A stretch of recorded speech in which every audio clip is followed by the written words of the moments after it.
Hello everyone, চলে আসলাম আজকে একটা ছোট্ট মিনি ব্লগের রেসিপি নিয়ে। কেমন আছেন আপনারা সবাই? আশা করছি সবাই অনেক অনেক বেশি ভালো আছে। And welcome back to my Facebook page Mukta's blogs. অনেকদিন থেকে blog, daily blog, mini blog upload দিতে পারছি না, সেটা সময়ের অভাবে। আর এই যে ব্যাকগ্রাউন্ডে একটা আওয়াজ শুনতে পেলেন, এটা হচ্ছে আকাশের ওয়েদার। আজকে বাইরে অনেক বৃষ্টি হচ্ছে। 2 দিন হলো পিকু বলছিল আমাকে একটু চিকেন রান্না করে দাও, সেই সময়টা আর হচ্ছিল না। আর আজকে যেহেতু শুক্রবার, ভাবলাম আজকে একটু রান্না করে দেই। আর সেই সাথে কিছু আলু ভাজি করেছিলাম, ভাবলাম বৃষ্টি দিনে খেতে ভালোই লাগবে। আর শুক্র আর শনিবারে ছাড়া হাতে তেমন একটা সময়ও থাকে না, শুক্র শনিবারটাই কাজের টাইমটা আমি বেছে নিই। পুরো সপ্তাহে কাজ করার পরেও যতটুক থাকে সেগুলো কাজ আমি জমিয়ে রাখি শুক্র আর শনিবারে করব বলে, কারণ শুক্র আর শনিবারে হাতে একটু সময় থাকে।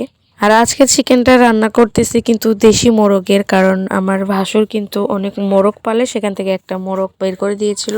মূলত মোরগ কাটা হয়েছিল 5টা, একটা রান্না করতেছি আর 4টা কিন্তু রেখেই দিয়েছি। ওই 4টা দিয়ে আরেকদিন রান্না হবে স্পেশাল, সেটা আপনাদের মাঝে শেয়ার করব। আর দাদাই বলছিল যে একটা মোরগ রান্না করো আর 4টা রেখে দাও, আমরা অন্য সময় পার্টি দিব, তখন খাওয়া যাবে। আমরা কিন্তু মোরগ পালতেছি বিক্রি করার জন্য না, খাওয়ার জন্যই। মূলত 25টা মোরগ কেনা হয়েছিল, সেগুলাই পালতেছি বলতে পারেন শখের বসে। অলরেডি কিছু মোরগ ডিম দেওয়া শুরু করে দিয়েছে, ইভেন অনেকগুলো ডিমও কিন্তু খাওয়া হয়েছে অলরেডি। তবে আজকে ফার্স্ট টাইম পালিত মোরগ খাবো, আর দেখা যাক খাবারের রিভিউটা কেমন দেওয়া যায় আপনাদেরকে। চিকেন গুলো দেখতেই বোঝা গেল খুবই সুন্দর লাগছে, আর এটা খেতেও ভালো লাগবে। আর যখন রান্না করছিলাম অলরেডি অনেক তেল বের হয়েছিল। এই যে আপনারাই দেখে নেন, মোরগ থেকে যখন তেল বের হয় তখন সেটা খেতে আসলে খুবই ভালো লাগে। সেটা মোরগই হোক আর হাঁসি হোক আর মাটনই হোক, এই 3টা জিনিস থেকে যখন তেল ওঠে তখন খেতে অনেক ভালো লাগে। বাহিরে কিন্তু এখনো প্রচুর পরিমাণে বৃষ্টি হচ্ছে, তবে এই বৃষ্টির দিনে খিচুড়িকে আমি বেশি মিস করছি, সেই সাথে ডিম ভাজি, আবার সেই সাথে যদি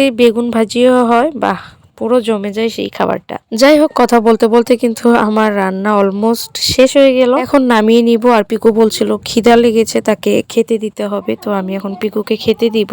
আজকের মতো তাহলে এখানেই বিদায় নিচ্ছি, দেখা হবে পরবর্তী একটা ব্লগে। সবাই ভালো থাকবেন, টাটা।